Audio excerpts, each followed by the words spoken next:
In today's video, I'll be showing you 5 key injury prevention strategies that you can implement on a daily basis to bulletproof your body and promote longevity so that you can stay active for years to come. Enjoy this video.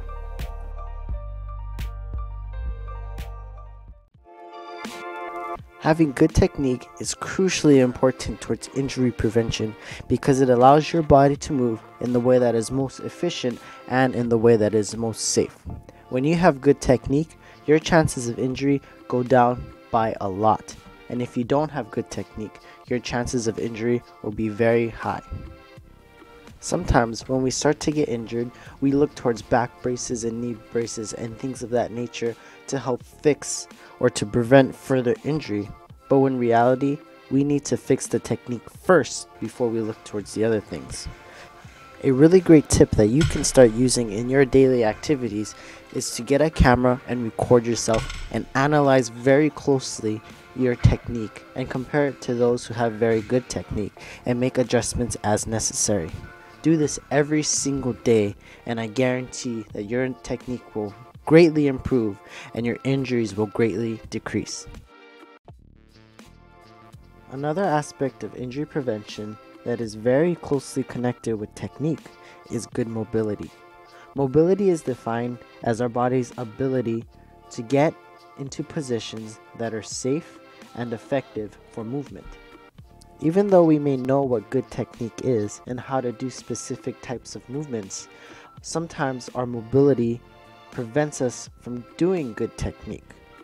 Some strategies that you can use to improve your mobility are things like foam rolling, getting what's called a peanut to roll out your body.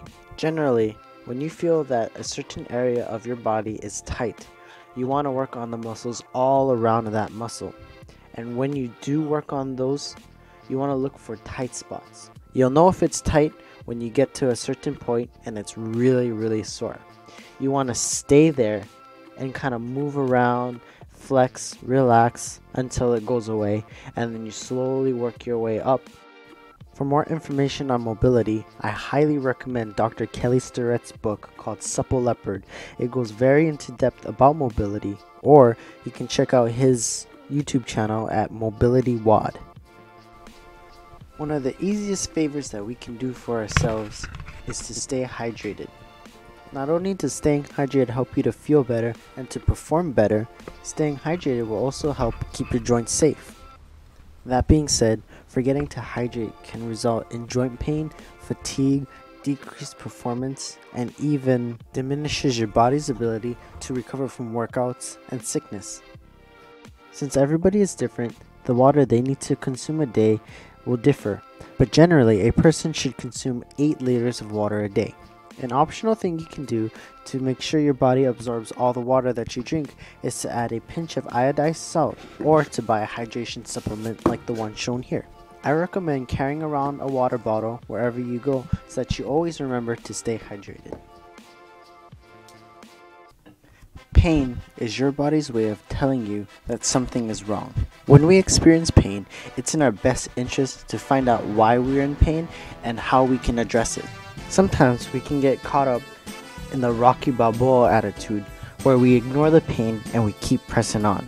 While I do believe that that mentality does have its place, ignoring pain is not something that you should do.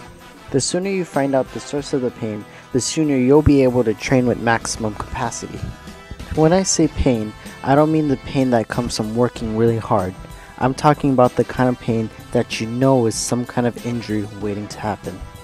When you feel pain, fix it. Don't ignore it. When people begin to develop injury or pain, they may attribute it to doing too much activity or what's called overtraining. However, most of those who claim to be overtrained are actually under-recovered. When you think of recovering from a hard workout or an injury, the first thing that comes to mind is to rest, ice your injuries, and take anti-inflammatory drugs. But surprisingly, resting, icing, and taking anti-inflammatory drugs may actually slow down your recovery.